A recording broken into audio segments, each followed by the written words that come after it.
Hey everyone, and welcome back for another deep dive with us. This time, we're going to be diving into the world of fintech startups that are focused on sustainability. And, it's really interesting because they face this challenge of, how do you balance rapid growth with fintech today? A real commitment to making a positive impact. So the article that we're using for this deep dive is one that was published on October 1st, 2024 on continuous improvement. And the title is Crafting a Balanced Governance Strategy for a Growing Fintech Startup.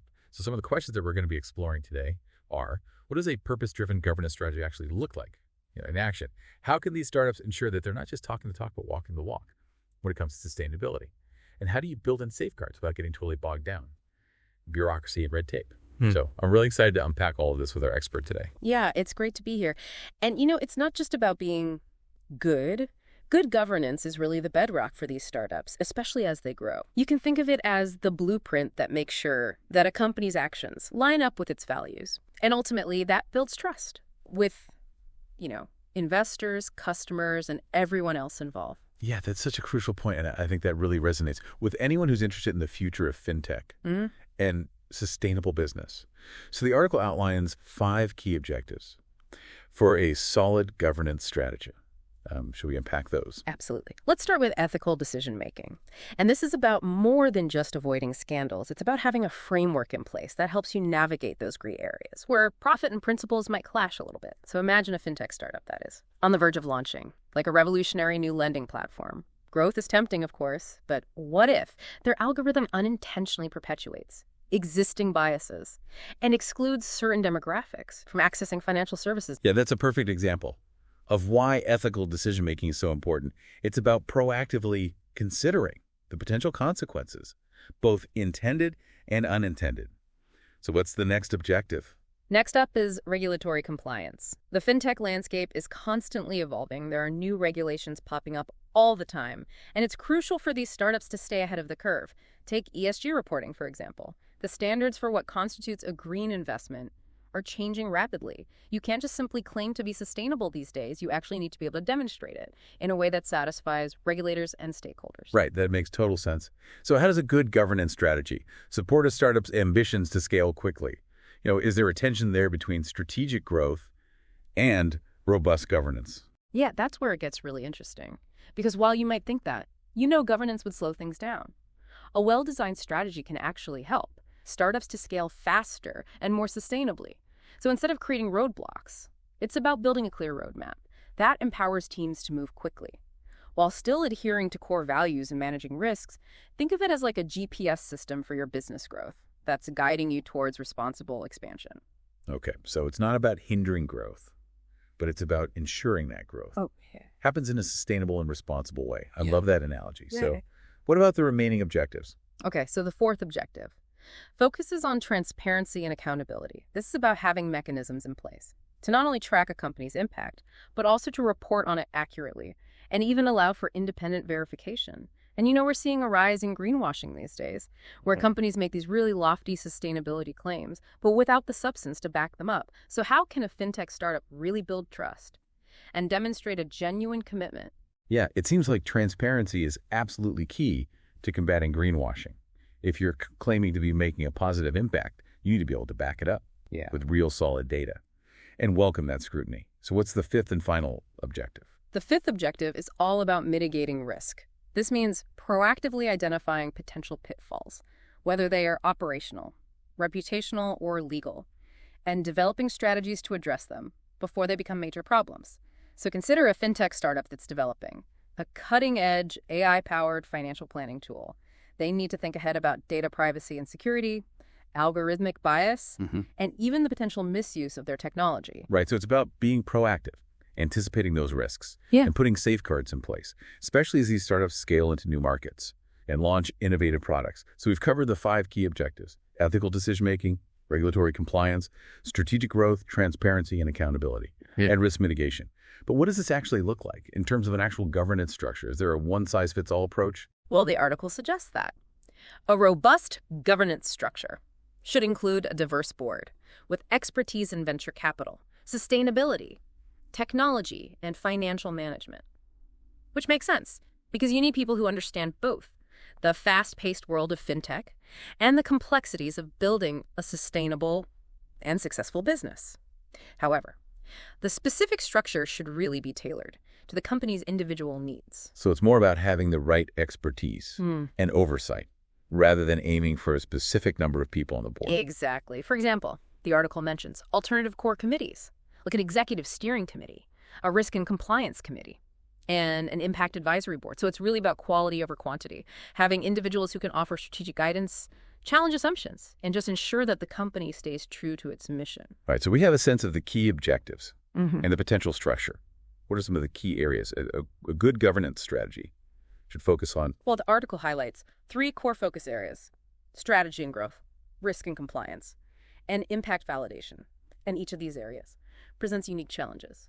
For sustainable fintech startups, for example, how do you scale quickly without cutting corners on things like ethical sourcing, data privacy, or environmental impact? Yeah, that's such a critical question, because it's easy to get caught up in the excitement of rapid growth. Yeah.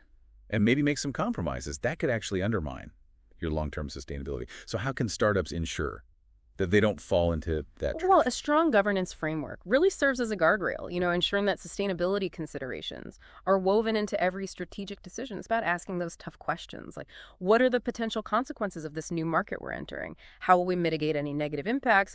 Does this growth strategy really align with our core values? So it's really about building sustainability into the company's DNA, not just treating it as an afterthought. So being intentional and proactive is key. Now, what about risk and compliance? What are some of the specific risks that sustainable fintech startups need to be particularly aware of? Yeah, so the article highlights a few key areas. First, there's the risk of project authenticity. Are you genuinely delivering on your sustainability promises? Or is it just greenwashing? Then there's regulatory compliance. Are you staying ahead of the ever-changing landscape of environmental and social regulations, both in your home market and any new markets you're expanding into? And finally, there's impact reporting. Are you accurately and transparently reporting on your impact? Are you willing to have those claims validated by independent third parties? Wow, that's a lot to juggle, especially for a young company that's really laser focused on growth. It really underscores why a robust governance strategy is so critical. Absolutely. It helps startups build the systems and processes they need to not only manage those risks effectively, but to demonstrate their commitment to sustainability in a credible way. Yeah, which brings us to the third core area, impact validation. So why is this so important? Especially in a space where skepticism about green claims is growing. How can startups ensure that they're doing it right? Yeah, it's about walking the walk, not just talking the talk. You need to be able to prove that you are making a tangible difference. And it's not enough to just say you're sustainable. You need to back it up with data, preferably verified by an independent third party. Think about it. If you were investing in a sustainable fintech company, wouldn't you want to see that level of rigor and transparency? Well, absolutely. It would give me much more confidence in their commitment to actually making a positive impact. Transparency builds trust, especially in an industry where skepticism is warranted. So we've covered the 5 key objectives, potential structure, and the 3 core focus areas of a good governance strategy. Is there a way to kind of summarize all of this in a way that's both memorable and actionable? The article offers a great tool for that. It's called the Simple Framework, and it distills the complexity of governance into 6 key principles that are applicable to startups, regardless of their stage of development. Oh, love a good framework. So let's break it down, starting with S. All right, so the S stands for sustaining, and this emphasizes the importance of maintaining transparency and accountability. As the company grows, your governance practices need to be scalable. You don't want them to become a bottleneck as you expand. Right. You want your governance structure to support growth, not stifle it. So what about I? The I stands for innovative. This highlights the need for a governance strategy that's flexible enough to allow for quick pivots and adaptive strategies in response to an ever-changing market. Which makes sense because the fintech world moves at warp speed, and a rigid governance structure could really hinder a startup's ability to innovate and adapt. Exactly. You need a system that enables experimentation and rapid iteration while staying true to your core values and risk management principles. Okay, so next up is M. What does that stand for? The M stands for mindful. This reminds startups to keep their mission and values at the forefront of every decision. It's easy to get caught up in the day-to-day whirlwind of running a business. But a good governance structure will constantly reinforce the company's core purpose. Right. It's about ensuring that every decision, from product development to hiring to everything, is aligned with the company's mission. Now let's move on to P. The P stands for purposeful, emphasizing the company's commitment to making a meaningful impact on society and the environment. This is where the sustainable fintech really comes into play. Right. It's about having a concrete plan to achieve your impact goals, not just paying lip service to sustainability. Okay, 2 more letters to go. What does L stand for? The L stands for legitimate. This underscores the importance of ensuring that all claims and operations are backed by verified data and are fully compliant with relevant regulations. It's about walking the walk, not just talking the talk. Transparency and accountability are crucial here. Startups need to be able to back up their sustainability claims with solid evidence and demonstrate that they're operating responsibly and ethically.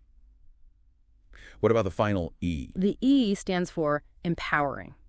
This highlights the importance of fostering a culture of accountability and enabling stakeholders to participate in the company's strategic growth. So it's about giving everyone a voice and creating a sense of shared ownership and responsibility, which is so essential for building a truly sustainable business. Precisely. It's about creating a culture where everyone feels invested in the company's success, both in terms of financial performance and positive impact. So this simple framework is a fantastic way to distill the key principles of good governance.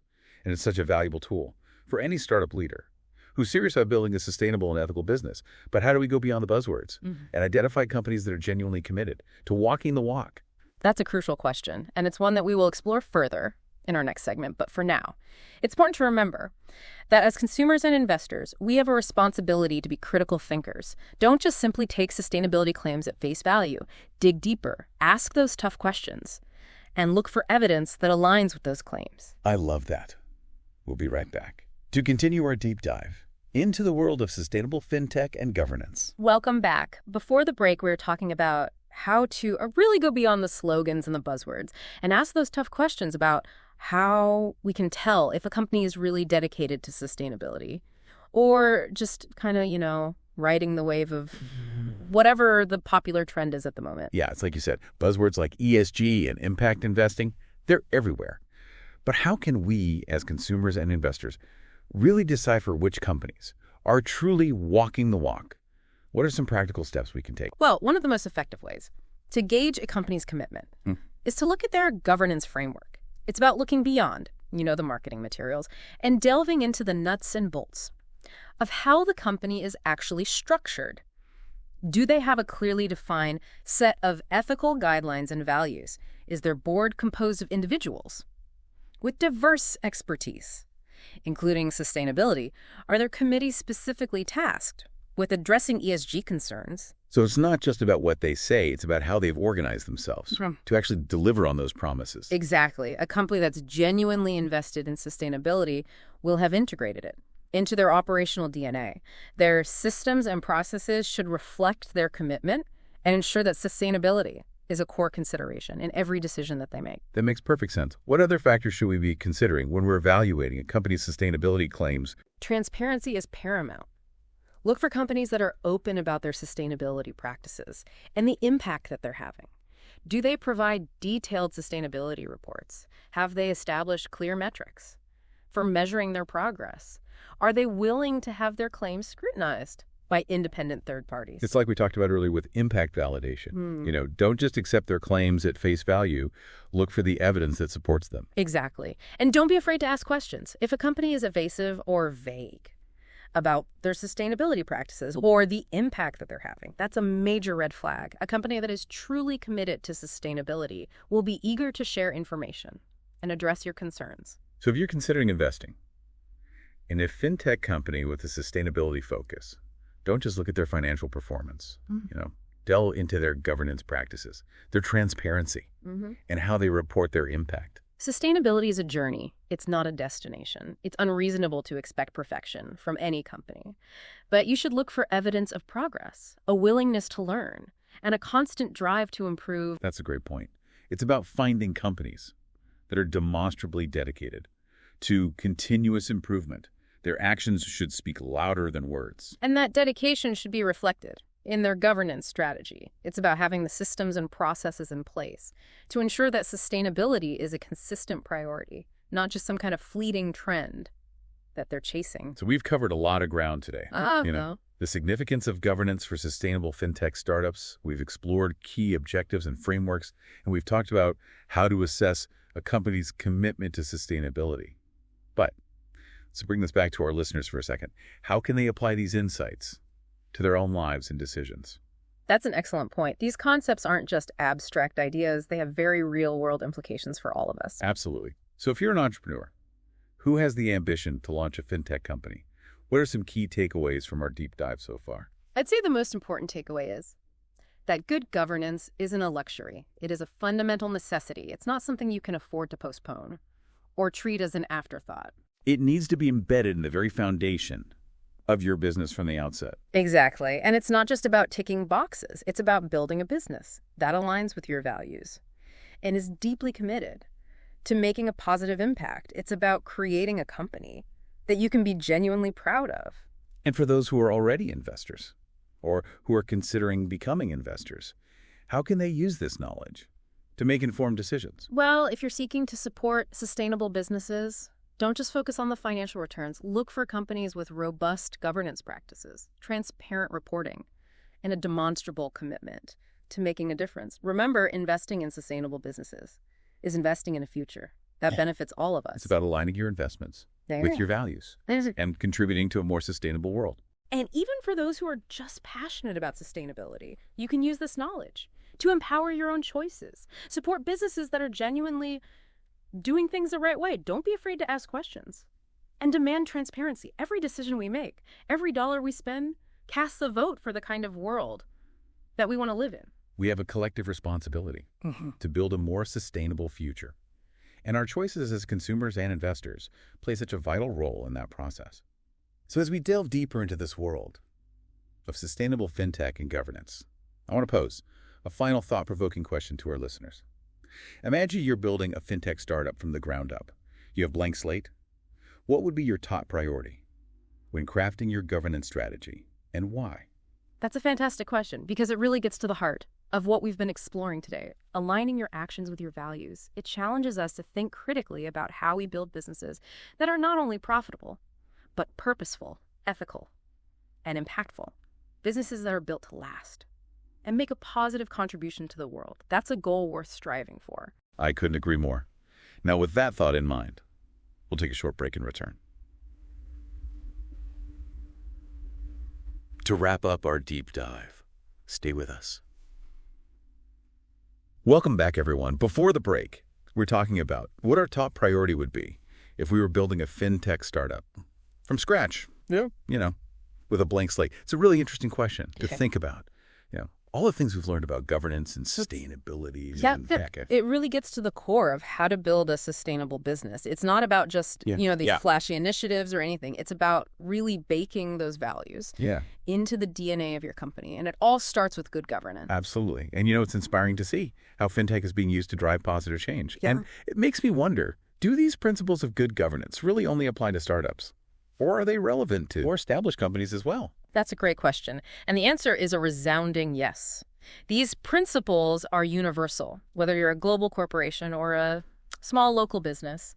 The way you govern yourself matters. It has a ripple effect. It impacts your employees, your customers, your community, and the planet. It's a reflection of your company's integrity. Right. And in today's world, consumers are becoming so much more conscious of the impact of their choices. I think good governance is really becoming a key differentiator for businesses. It is. It's not a nice to have anymore. It's a must have. Consumers are voting with their wallets, and they're choosing to support businesses that align with their values. And investors are increasingly looking for companies that have strong ESG performance. So for businesses that might still be on the fence about prioritizing good governance, what would you say to them? To convince them that it's not only the right thing to do, but also the smart thing to do. Well, think about it this way. Poor governance can lead to a whole host of risks. Reputational damage, legal issues, loss of investor confidence, employee dissatisfaction. The list goes on. And in the age of social media, these risks are amplified. News travels fast. A company's reputation can be tarnished in an instant. That's so true. In today's hyper-connected world, Transparency and accountability are more important than ever. One misstep can have a significant impact. Exactly. So from a purely pragmatic perspective, good governance is essential for mitigating risk and ensuring the long-term sustainability of your business. But it goes beyond that. Good governance is about building a company that people want to be a part of, a company that people trust, respect, and believe in. It's about creating a workplace where employees feel valued and empowered, where customers feel confident in your products and services, and where investors feel assured that their capital is being used responsibly. It's about building a company that has a positive impact on the world, both in terms of its products and services, and in the way it operates. Ultimately, good governance is about building a legacy that you can be proud of.